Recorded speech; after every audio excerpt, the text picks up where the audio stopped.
no matter what I say, that's going to happen. So you're going to go down that path. Your brain's going to take you there. And you're welcome to change that anytime you want. Simply just change your breathing, change your focus, and you're going to be back into a better state.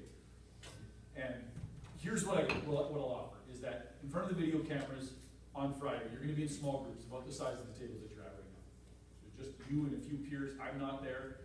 It's just you and a few peers in front of it. It's just so that you can see yourself how you're doing it. No one is expected to ace this in front of the video camera. That is to say that you're going to go through and do all of it as though it was made for TV. Right? Hit every point and look amazing. All of that is fear of looking good, looking bad. That's what's showing up there. That's what that anxiety comes from. I don't want to look bad in front of the camera. So don't worry about it. If you have to stop, check your notes, reset, start over, that's all okay. We're not looking for a one-take start to finish. We're going to get lots of practice, lots of coaching. In fact, all of the practice we're going to do in the greet step, even starting this afternoon, when we stand up, knock on the door, go through the agenda, do that whole thing, all of that is practice for the videotaping. So you're going to have a whole ton of reps before we even get to it.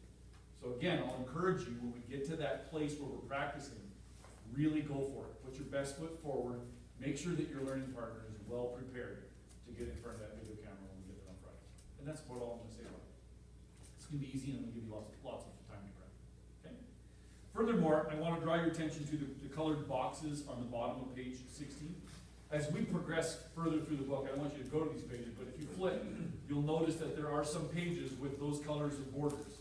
So you're going to notice that some parts of the book are very trade specific. We're speaking directly to plumbers, directly to electricians, directly to HVAC techs.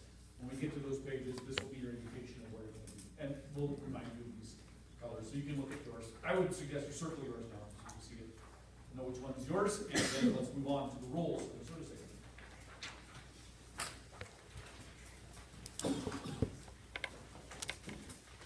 All right, roles of a service technician.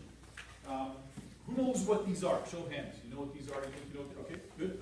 So what is the first one? And these matter. The orders of these matter. So consider the top left one to be the first one. That's one of the functions, one of the things that we're going to do. What are the roles? Consultant is the first one. Yep. So in that top box, write the word consultant on the first hat. And then the next one to its right, and just below, is safety.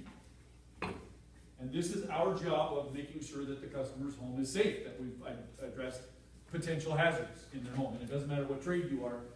Us neglecting to do that could cause massive and permanent failure and harm to people and property in a very short period of time. True or false? True. So that's a critical part of our role. Then the next role is to be a technician. This is when we actually get to do the work. We're going to come back to the consultant in a moment. This is when we actually get to do the work. Now, most of us got into this job at some point in our life because we were good at this. I'm good at fixing stuff. I'm going to be a technician. Most of us didn't say, I'm a really good consultant. I should be a plumber. That's not typically how it goes.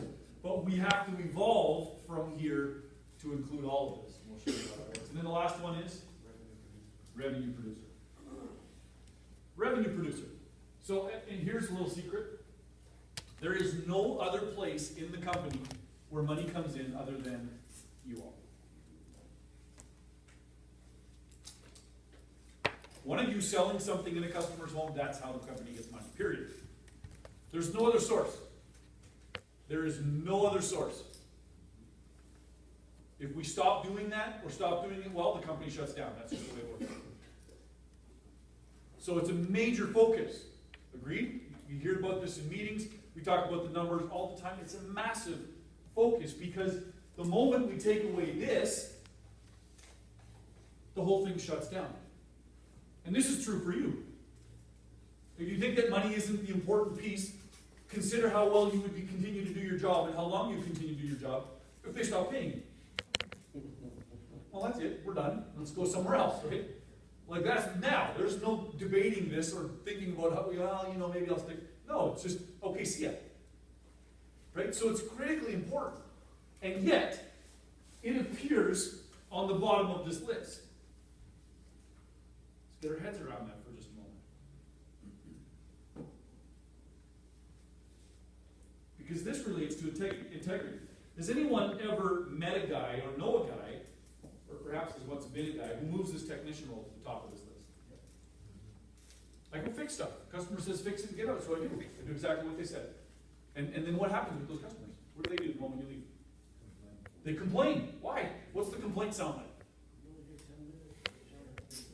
Maybe your 10 minutes to charge me $312. What are you guys, like lawyers? What are you charging? Yep. No, I was a lawyer, but now I'm charging more. Right? Right?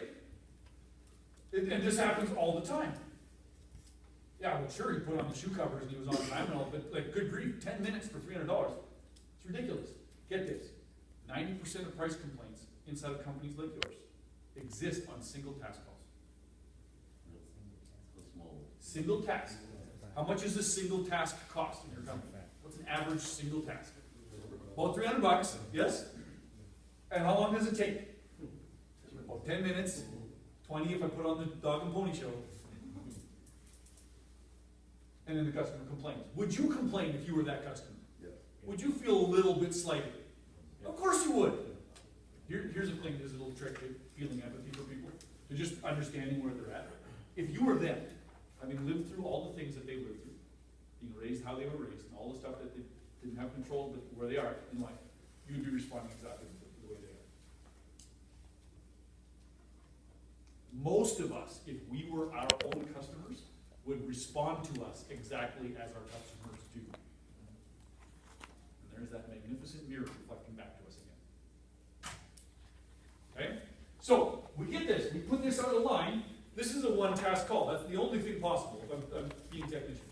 Fix what they said, get out. And what happens? Something else breaks down. Something else they wanted. And we're in and out of there in 5-10 minutes, and there's just absolutely no way that that's worth the revenue. That's what we do. The other way that we do this is we like to put this one ahead. Right? And I get that. I feel that pressure. As I said, we take revenue away. None of us work anymore. The company shuts down and we quit. Like the moment they say you're not getting paid anymore to do your work. Bye. Right? So it's critical, yet if we put it ahead of the other roles, how does that present itself to the customer? What does the customer feel when the person is revenue driven? Sales. What's the response to that?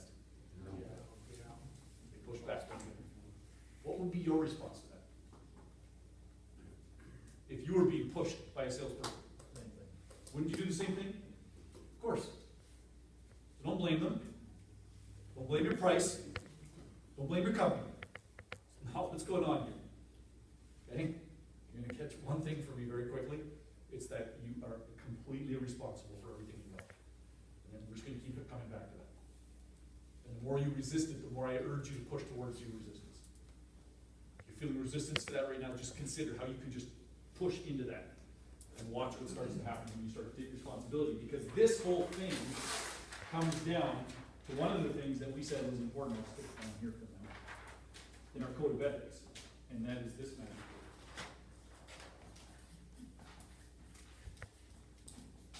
You're welcome to find some space in your books to, if maybe in a hot page, or somewhere in this page, to get this. Integrity. What is the definition of integrity?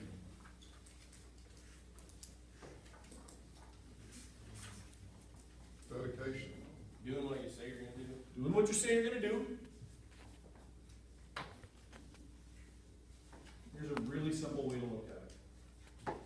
It's when our words and our actions are in alignment with our thoughts and our beliefs. Say again? The way you conduct yourself. Yeah, it's the way you conduct yourself, but it's deeper than that in that I'm doing and saying things, and the moment I'm doing and saying things that are contrary to what I actually believe, okay, let's go back to this for a moment. Okay, this is how integrity shows up.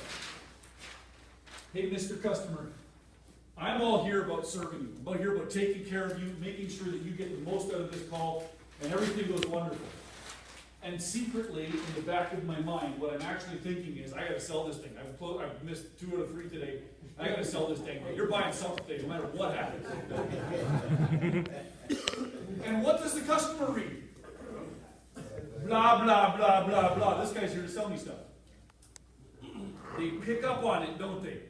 Because you would too, wouldn't you? You So integrity is getting really clear about our purpose for being there. And our purpose for being there flows in this order. Consultant. What does a consultant do? If I was a consultant and I showed up to do consulting at this company, what would I do? Inform you. But before I could inform you, what would I have to do? I have to get to know you. So I'd get my little clipboard out, and I would go around and ask questions. So what do you do in the morning? How's your day go? What's the thing? What's the thing that frustrates you the most? And then I would just go around and ask everybody the same kinds of questions. And once I had gathered sufficient information, then I would come back and I would sit and say, okay, here's what I found. Based on what you said, here's what I'm advising. How is that not exactly like what we do as technicians? Except we skip the part where we ask questions, don't we? And we go straight to advising. And then the customer says, whoa, whoa, whoa, I don't need any of that. Yes? So this consultant thing is absolutely critical, that we get the consultant piece first as we're figuring out what's going on in the world and we're gathering that information, we're checking on safety issues. Once we've got their agreement, then we go ahead and do the work, and the result of doing all of that stuff well is revenue. It flows naturally out of doing everything else really well. And in fact, when you put those things in that order and you get revenue away from the top of your list, you're going to get more of it because customers are going to sense that I've got a guy that actually cares in my home. He actually wants to do what's right for me. Those people buy more. Who's had that experience? That when I actually put the customer first, they buy more. Hands up, please. Sure, right? So, get your focus shifted to here.